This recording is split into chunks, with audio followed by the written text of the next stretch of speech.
छात्रों, आप सभी का एक बार फिर से हमारे यूट्यूब चैनल लर्निंग यूनिवर्स में बहुत बहुत स्वागत है।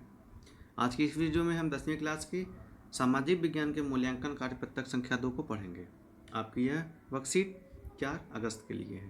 प्रिय छात्रों, आपको पता है जो आपकी वीकली वर्कशीट्स आ रही हैं, उसके बाद एक वीक में आपकी क्या प्रोग्रेस रही उसको जाँचने के लिए असेसमेंट वर्कशीट आ रही हैं, जहाँ पे पिछली वर्कशीट में जो पढ़ाया गया है उसी से संबंधित विषयों पर प्रश्न दिए जाते हैं जिनको आप हल करते हैं। चलिए शुरू करते हैं इस वर्कशीट को। इसमें 20 नंबर की ये वर्कशीट है, 2 भागों में बटी है। पहले में 5 हैं प्रश्न जो MCQ टाइप हैं, यानी बहुविकल्पी 1-1 नंबर के हैं, और दूसरे जो सेक्शन है उसमें 5 क्वेश्चन रहेंगे 3-3 नंबर के 15। तो 20 नंबर के प्रश्न हैं, इन्हें आप करिएगा। इन्हें मैं आपको करने का हिंट बता दूंगा कि आपको क्या क्या लिखना है, और उसी हिसाब से लिख के हम इसको करते हैं। शुरू करते हैं। सबसे पहले भाग 1 में आपके सामने एक परिच्छेद दिया गया है, यानी एक पैराग्राफ है, उसे पढ़ते हैं। झूम अर्थात कर्तन दहन कृषि को मैक्सिको या मध्य अमेरिका में मिल्पा, वेनेजुएला में कोनको, ब्राज़ील में रोका, मध्य अफ्रीका में मसाले, इंडोनेशिया में लदांग और वियतनाम में रे के नाम से जाना जाता है। भारत में इसे झूम कृषि कहा जाता है। उसको अन्य दुनिया के जो देश हैं, राष्ट्र हैं या भौगोलिक जो महाद्वीप हैं, वहाँ पे अलग अलग नाम होते हैं। तो जैसे मैक्सिको में क्या है, मैक्सिको एक देश है उत्तरी अमेरिका का, वहाँ पे इसको क्या बोलते हैं, मैक्सिको, और मध्य अमेरिका में मिल्पा। वेनेजुएला दक्षिण अमेरिका में कोनको, ब्राज़ील में रोका, मध्य अफ्रीका में मसाले, इंडोनेशिया में लदांग और वियतनाम में रे नाम से जाना जाता है।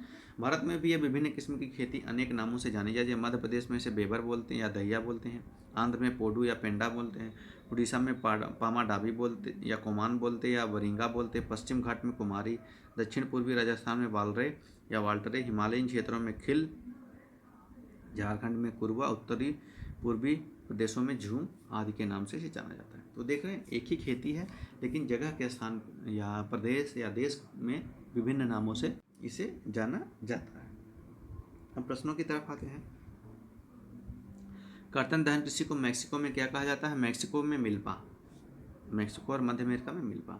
झूम किस प्रकार की खेती है? प्रारंभिक कृषि प्रकार की खेती है, मतलब जहाँ पे लोग जैसे जंगल है उनको काट के, या जो झाड़ियाँ हैं उनको काट के खेती करते हैं, और जैसे ही वहाँ की मिट्टी की उर्वरा शक्ति खत्म होती है वहाँ से छोड़ के दूसरी जगह चले जाते हैं। झारखंड में झूम को किस नाम से जाना जाता है? तो आप देखिए, झारखंड में कुरुआ, तो झारखंड में कुरुआ नाम से जाना जाता है। प्रश्न नंबर 4 है, निम्नलिखित में किन राज्यों में झूम की खेती की जाती है? तो आंध्र प्रदेश है, उड़ीसा है, अब देखिए MP भी है, तो इन सभी में लिख देंगे।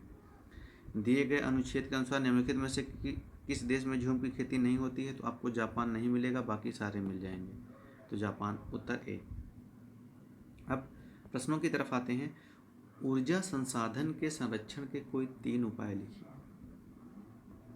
तो देखिए, अभी आपने संसाधनों के बारे में पढ़ा था, संसाधनों के संरक्षण के, तो ऊर्जा के संरक्षण, देखिए तो ऊर्जा संरक्षण के कई उपाय हैं। पहली बात तो जैसे कि जो उच्च कोटि के नवीन ऑपरेटेड तकनीक का प्रयोग करना हो। जैसे मान लीजिए कि आप पुराने इंजन का प्रयोग कर रहे हैं तो वो ज़्यादा प्रदूषण करेगा, ज़्यादा पेट्रोल खाएगा, हैं। आप LED बल्ब का प्रयोग करें, समझे कि नहीं। और हमेशा ISI मार्क लगे बिजली के उपकरण और या जो यंत्र हैं उनका प्रयोग करें। बेवजह ऊर्जा का प्रयोग ना करें। जैसे कि मान लीजिए कि आप रेड लाइट पे हैं तो गाड़ी बंद कर दें। और इन सब संसाधनों का, जो ऊर्जा के संसाधन हैं, इनका किफ़ायती उपयोग करें, यानी कि जहाँ ज़रूरत हो उतना ही, बहुत ज़्यादा इनका उपयोग ना करें।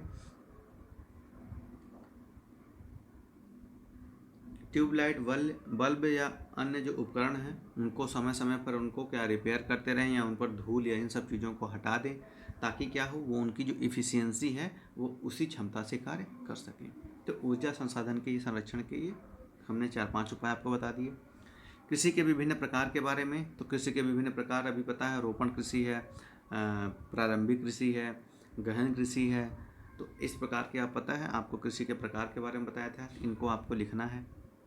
चावल की खेती के लिए आवश्यक भौगोलिक दशाएं क्या हैं? तो आपके भी देखिए, चावल और गेहूँ की खेती के बारे में हमने वर्कशीट आपको पढ़ाई थी, जिसमें यह था कि चावल क्या चाहिए, चावल के लिए उष्ण और उपोष्ण जलवायु हैं, 100 सेंटीमीटर से अधिक वर्षा होनी चाहिए, 25 सेल्सियस से ज़्यादा इसके लिए तापमान होना चाहिए हैं, और बारिश होनी चाहिए। तो ये सब चीज़ें क्या होते हैं, जलोढ़ मृदा होनी चाहिए। ऐसी कई सारी चीज़ें हैं जिन्हें आप अपनी किताब से देख के लिख सकते हैं, या आप हमारे चैनल में जाएंगे तो वर्कशीट में जहाँ कृषि के बारे में दिया गया है तो उसको पढ़ेंगे तो वहाँ पे अच्छे से डिस्क्राइब किया है। तो चावल की खेती की क्या भौगोलिक दशाएं हैं उसको आप लिखेंगे। आप अपने दैनिक जीवन में खनिज संसाधनों का संरक्षण कैसे कर सकते हैं? देखिए, खनिज संसाधन बहुत सारे होते हैं। तो जैसे मान लीजिए खनिज संसाधन में हो गया कोयला, उचित और धारणीय उपयोग करेंगे। पेट्रोलियम, पेट्रोलियम को क्या करेंगे कि जीवन में खनिज संसाधनों का संरक्षण कैसे करेंगे? तो अब जैसे पेट्रोलियम से हम अक्सर गाड़ियों से बाहर जाते हैं तो हम पब्लिक ट्रांसपोर्ट यानी ट्रेन का, मेट्रो का या बस का प्रयोग करेंगे। अगर गाड़ी से जा रहे हैं तो रेड लाइट पे बुझा देंगे, अपनी गाड़ी को बंद कर देंगे ताकि खनिज संसाधन पेट्रोलियम का दुरुपयोग ना हो। घर में आपके जो चूल्हे हैं उनको हमेशा अपडेटेड रखेंगे, नए तकनीकी वाले चूल्हे का प्रयोग करेंगे जो कम गैस में ज़्यादा क्या बोलते हैं ऊष्मा प्रदान करे, और जो लीकेज है उसको भी ध्यान देंगे कि कहीं से आपके तरह गैस की लीकेज ना हो। इस तरह के कई प्रयास हैं, कई कार्य हैं जिन्हें आप दैनिक जीवन में करके संसाधनों का संरक्षण कर सकते हैं। अगला है भारत में किसी एक रबी फसल। तो भारत की एक रबी फसल है गेहूँ। तब गेहूँ पर आपको संक्षिप्त लिखना है कि गेहूँ भारत की प्रमुख खाद्यान्न फसल है, यह रबी की प्रमुख फसलों में से एक है। तो गेहूं के बारे में आप लिखेंगे।